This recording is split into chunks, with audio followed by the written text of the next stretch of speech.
अस्सलाम वालेकुम।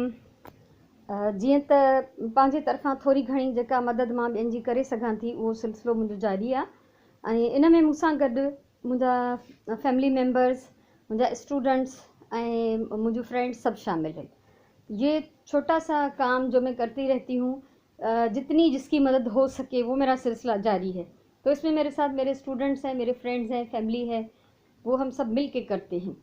तो ये अभी एक लड़की है जो माँ बनने वाली है और बहुत ही गरीब है, उसको हमने कुछ महीनों तक दवाइयाँ भी लेकर दी हैं और खिलाने पिलाने के लिए भी जो कुछ हमसे हो सका हम उसको देते रहे हैं।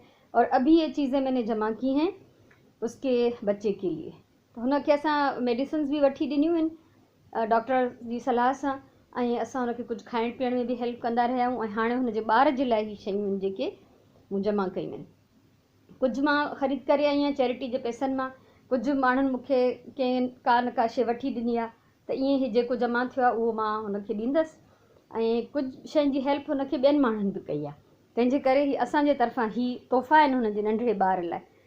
सो ही हिकिड़ो गदो आहे, ही बिब्स जो सेट आहे, ऐं ही नंढड़ा टॉवल्स आहिनि, ही हिकिड़ो वॾो टॉवल आहे, ही सॉक्स आहिनि टिनि जो सेट आहे, ही प्लास्टिक शीट है ॿार जे हेठां विछाइण जे लाइ। ये आप समझ सकते हैं जो कुछ मैंने अभी बोला है। प्लास्टिक शीट है, सॉक्स हैं, ये एक टॉवल है, ये छोटे तौलिए हैं, बिब हैं। उसके अलावा ये सूट हैं 3, इसमें कैप भी है, शर्ट भी है और उसका पजामा भी है। ये किसी ने लेकर दिए हैं, ये सूट किसी और ने लेकर दिए हैं। इसमें तीनों की टोपियाँ भी हैं, शर्ट्स और पजामे। और ये पजामे भी आए हैं कहीं से 0 साइज़ के, छोटे से 5 ये एक जैसे हैं। और उसके अलावा प्याली, चम्मच, ये आप देख सकते हैं, ये 2 फीडर हैं।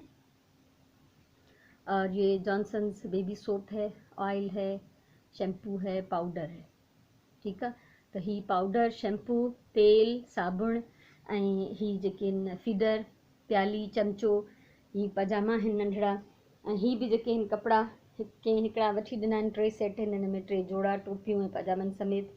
ऐं ही 3 कंहिं ॿिए वठी ॾिना आहिनि। सो इहो सिलसिलो जारी आहे। असां कंहिंजी घणी तकलीफ़ त दूरि नथा करे सघूं न, पर असां थोरी मदद कंहिंजी करे सघूं था। उन माउ खे जंहिंखे हिन महिल कुझु बि न आहे पंहिंजे ॿार जे लाइ, उन जे लाइ ही शयूं काफ़ी अहमियत थियूं रखनि। ऐं हिननि सभिनी जी क्वालिटी एवरेज आहे, न त ही बिल्कुलु ही सस्ता ऐं बेकार आहिनि, ऐं न ही तमामु महांगा ऐं हाई क्वालिटी जा आहिनि। एवरेज क्वालिटी की चीज़ें हैं सारी, न तो बहुत महंगी हैं, न ही बिल्कुल ही सस्ती और बेकार है। चंद महीनों तक ये बच्चा आराम से ये कपड़े वगैरह जो है वो इस्तेमाल कर सकता है। तो ये मेरा सिलसिला जारी है, जिस कदर हो सके किसी के काम आए, सिर्फ अपने लिए नहीं जिए। मैं तो हर जगह मैसेज करती हूँ, हर एक से बात करती हूँ, हर एक से रिक्वेस्ट करती हूँ, 20 लोगों से कहती हूँ तो 5 से कुछ ना कुछ मुझे मिल ही जाता है। तो ये सिलसिला जारी रखना चाहिए। सो पंहिंजे लाइ त हर को जिए थो, मज़ो आहे तॾहिं जॾहिं तव्हां ॿियनि जे लाइ जियो। सो ही मुंहिंजो सिलसिलो इंशाल्लाह जारी रहंदो। तव्हां बि कोशिशि कयो पंहिंजे आस पास कंहिंखे बि अहिड़े क़िस्म जी मदद जी ज़रूरत हुजे त महिरबानी कयो। इहा महिरबानी पाण ते था कयो, छो त कमु असांखे इहो ई ईंदो आख़िर में। हिते त जेको खाधो पीतोसीं, ख़र्चु कयोसीं, लुटायोसीं, सभु उहो हिते ई रहिजी वेंदो। सो कोशिशि कयो त ॿियनि जे कमु अचो। जेतिरी नंढड़ी वॾड़ी जेका मदद करे सघो उहा कंदा रहो। ऐं हिन वीडियो खे शेयर करण जो मक़सदु बि मोटिवेशन आहे। ऐं इहो बि त जिन जिन मूंखे हीअ शयूं ॾिनियूं आहिनि त उन्हनि खे बि ख़बर हुजे त मूं बाक़ी सामान कहिड़ो कहिड़ो गॾु कयो आहे ऐं छा छा मां मोकिलियां पई। तो इस वीडियो का मकसद मोटिवेशन है, दिखावा हरगिज़ नहीं है। एक तो लोग मोटिवेट होंगे, दूसरे जिस जिसने मुझे ये गिफ्ट्स दिए हैं उनको भी पता चल जाएगा कि मैंने क्या क्या जमा करके उस लड़की को मैंने दिए हैं। अल्लाह कंदो त इहो सिलसिलो असांजो जारी रहंदो जेसि ताईं साह आहे। सो कोशिशि कयो त तव्हां बि अहिड़े क़िस्म जा कम करे सघो। अल्लाह तव्हांखे ख़ुशि रखे। पंहिंजी ॿोलीअ सां प्यारु कयो, कमु हमेशह प्यारु थींदो। हीअ मोहबत आहे मुंहिंजी अल्लाह जी मख़लूक़ सां, जंहिंजो थोरो हिसो मां तव्हां सां शेयर करे रही आहियां। सो तव्हां बि कयो। सो पंहिंजी ॿोलीअ जो क़दुरु कयो, पंहिंजे टाइम जो क़दुरु कयो, पंहिंजी ॿोलीअ सां मोहबत कयो।